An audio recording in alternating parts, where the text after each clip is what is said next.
అసంఘటిత కార్మికులకు కనీసం 10 రోజుల పనిదినాలు కల్పించాలని మేడే వేడుకల్లో డిమాండ్ చేశారు కేఎస్ఆర్ గౌడ్. తెలంగాణ రాష్ట్రంలో ఉన్న ప్రతి అసంఘటిత భవన నిర్మాణ కార్మికులకు నెలలో కనీసం 10 రోజుల పనిదినాలను ప్రభుత్వం కల్పించాలని జై స్వరాజ్ పార్టీ అధినేత కాసాని శ్రీనివాసరావు గౌడ్ ముఖ్యమంత్రి రేవంత్ రెడ్డిని డిమాండ్ చేశారు.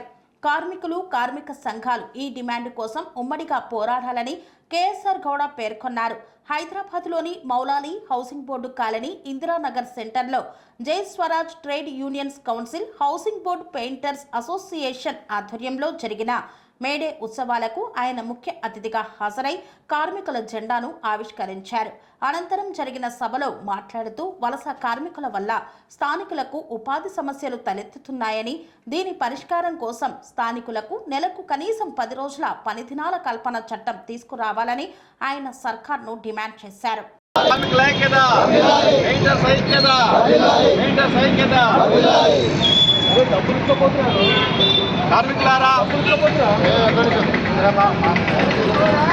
కార్మిక సోదరులందరికీ కూడా ఈరోజు ప్రపంచ కార్మిక దినోత్సవ శుభాకాంక్షలు తెలియజేస్తున్నాము. మిత్రులారా, మేడే ఇది ప్రపంచవ్యాప్తంగా ఉన్నటువంటి కార్మికులు చాలా ఆనందంగా అనేక డిమాండ్లకు సంబంధించినటువంటి అంశాలని క్రోడీకరించుకొని చేసే పండుగ. ఏదో రకరకాల దినాలను ఉంటాయి, ఆ దినాలు లాంటిది ఈ దినం కాదు. ఎందుకంటే ఇది మేడే అనే దానికి, కార్మిక దినోత్సవానికి ఒక ప్రత్యేకత ఉన్నది. 1986 పూర్వం ప్రపంచంలో పనికి పోతే ఎప్పుడు వస్తుందో తెలియదు. యజమాని పంపినప్పుడే ఇంటికి రావాలి, ఆయన ఇచ్చిందే తీసుకోవాలి. అంటే శ్రమ దోపిడీ, ఆర్థిక దోపిడీ ఉన్నప్పుడు అమెరికాలో మనం ఏదైతే అగ్రరాజ్యం అని ఈరోజు చెప్పుకుంటున్నామో, పెట్టుబడిదారు రాజ్యం అని చెప్పుకుంటున్నామో, అక్కడ కార్మికులు ఈ శ్రమ దోపిడీకి వ్యతిరేకంగా పోరాడి మే 1వ తారీఖు అనేక కార్యక్రమాలు చేస్తున్న క్రమంలో పోలీసులకి కార్మికులకు జరిగిన సంఘర్షణలో అనేక మంది కార్మికులు, అమరవీరులు అందుకని మనం ఈ జెండాకి దండం పెట్టుకుంది, వాళ్ళు బలిదానాలు చేశారు. వారి బలిదానాల కారణంగా తర్వాత ఓ చట్టం వచ్చింది. కార్మికులు అనేవాళ్ళు 8 గంటల కంటే ఎక్కువ పని చేయకూడదు. 8 గంటలకు కూడా ఎంత వేతనం ఇవ్వాలి, ఏ పనికి ఎంత వేతనం ఇవ్వాలనే డిమాండ్స్ వచ్చినాయి ఆ రోజుల్లో. వాటిని అన్నింటినీ సాధించుకొని కార్మికులకి ఆ శ్రమకు తగ్గ వేతనము, శ్రమ దోపిడీ నుంచి కాపాడుకోవడానికి పుట్టిందే మేడే. అయితే ఆ మేడేని ఈనాడు భారత పాలకులు ప్రపంచవ్యాప్తంగా కూడా పని దినాలని మళ్ళీ విచ్ఛిన్నం చేశారు. ఒకప్పుడు 8 గంటలకి మధ్యలో 1 గంట సేపు భోజనానికి విరామం ఇచ్చినటువంటి సందర్భము ఇప్పుడు 12 నుంచి 15 గంటలు పని చేయాలనే చట్టాలు కూడా తీసుకొచ్చారు.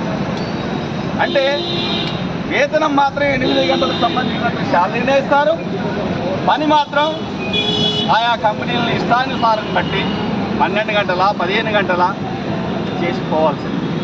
ఇంకా కార్మికులు రకరకాల చట్టాలు, రకరకాల డిమాండ్స్ అడుగుతున్నారని చెప్పి కార్మికుల పొట్టను కొట్టేయడానికి నెక్స్ట్ అవుట్సోర్సింగ్ అని, టీమ్ వర్క్ అని, కార్పొరేట్ సంస్థలు రకరకాల విన్యాసాలు వేస్తూ శ్రమ దోపిడీకి గురవుతున్నది. అది అటు సంఘటిత రంగంలో జరుగుతున్నటువంటి శ్రమ దోపిడీ. ఇక అసంఘటిత రంగంలో ఉన్నటువంటి కాపీ మేస్టులు, భవన నిర్మాణ కార్మికులు, పెయింటర్స్ జరిగే దోపిడీ అంతా ఇంత కాదు. ఓ పని ఉండదు, మనం పని కోసం అడ్డం మీదకి వస్తాం. ఆ రోజు పని దొరికితే చాలనుకుంటాం. ఓ వారం రోజుల నుంచి వర్షం పని దొరకకుండా ఆ రోజు దొరికిందనుకో మన అవసరాన్ని వాడుకొని తను చెప్పిందే మనకు పెయింటింగ్ ఇవ్వాల్సిన, అదే కూలి ఇవ్వాల్సిన స్థితి కూడా ఈరోజు ఈ రాష్ట్రాల్లో ఉన్నది. వీటికి తోడు ఎప్పుడు పని దొరకదో తెలియని పరిస్థితుల్లో మన రాష్ట్రంలోకి ఇతర రాష్ట్రాల నుంచి వలస వచ్చినటువంటి కార్మికులతో స్థానిక కార్మికులకి తీవ్రమైనటువంటి అన్యాయం జరుగుతుంది. సపోజ్ మనం ఒక 1000 రూపాయలకు పని పోదాం అనుకున్నట్టు వాడు 500కి 600కి వస్తుందరికే ఒక యజమాని ఏం చేస్తాడు, 500కి వచ్చిన ఆయన తీసుకుని పోతాడు. సో అక్కడ మనం కూడా ఈ అసంఘటిత కార్మిక రంగం కార్మిక రంగం ప్రభుత్వాలపై పోరాడాల్సిన అవసరం ఉన్నది. ప్రతి కార్మికుడికి నెలకు కనీసం 10 దినాలను ఇవ్వాలనే డిమాండ్ తోటి పోరాటం చేయాల్సింది. ఎందుకంటే ప్రతి కుటుంబం కనీస ఆదాయం వచ్చినప్పుడే ఆ కుటుంబం బతకగలుగుతుంది. ఆ కుటుంబం బతకాలంటే ప్రతి కార్మికుడికి నెలలో కనీసం 10 దినాలను కల్పించాలి. కల్పించినప్పుడు నువ్వు ఇతర రాష్ట్రాల నుంచి ఏమని తెచ్చుకున్నా మనకు అభ్యంతరం లేదు. మనకు దొరుకుతుంది కదా. స్థానికునికి పని వదిలిపెట్టి ఇతర రాష్ట్రాల నుంచి వస్తుంటే నువ్వు చూడకుండా ఉంది చేయటం వల్ల స్థానికుడు ఎండిపోతున్నాడు. వేరే వాళ్ళది కూడా శ్రమ దోపిడీ అవుతుంది. పాపం 1000 రూపాయల పనిని 500కే చేస్తుంటే అక్కడ పని దొరక ఇటుకు వచ్చింది కాబట్టి వాళ్ళ శ్రమ దోపిడీ అవుతుంది. మనకు పని దొరకటం లేదు. యజమాని పెట్టుబడిదారి కోట్లకు పడగలెత్తుతున్నాడు.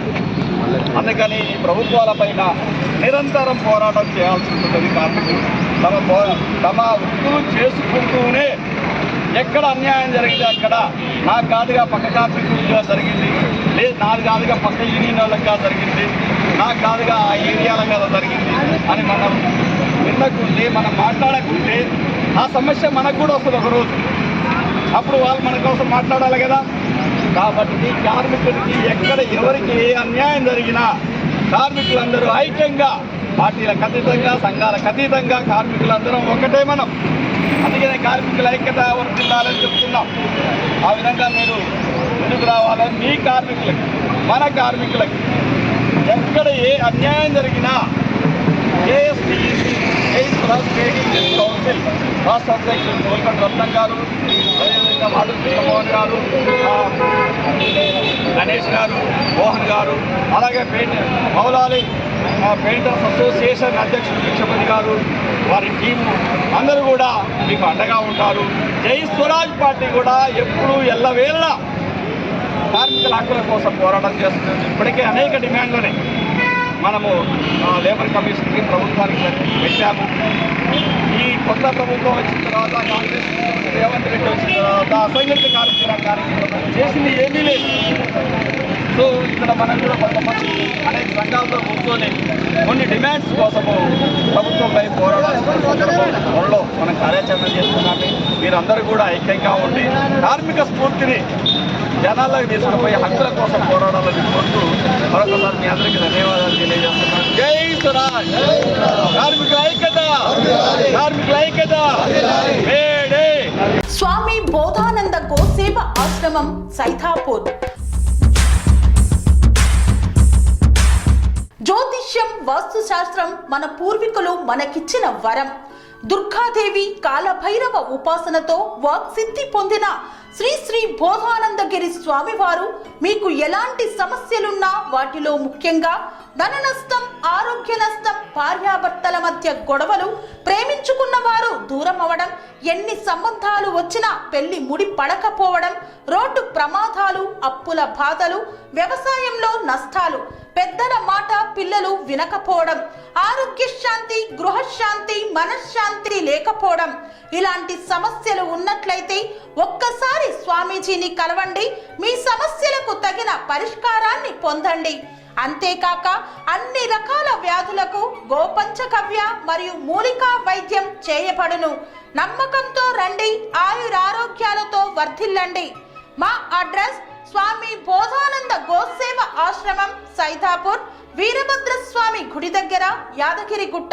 సంప్రదించవలసిన నెంబర్ 9849213754 మరియు 9618034138.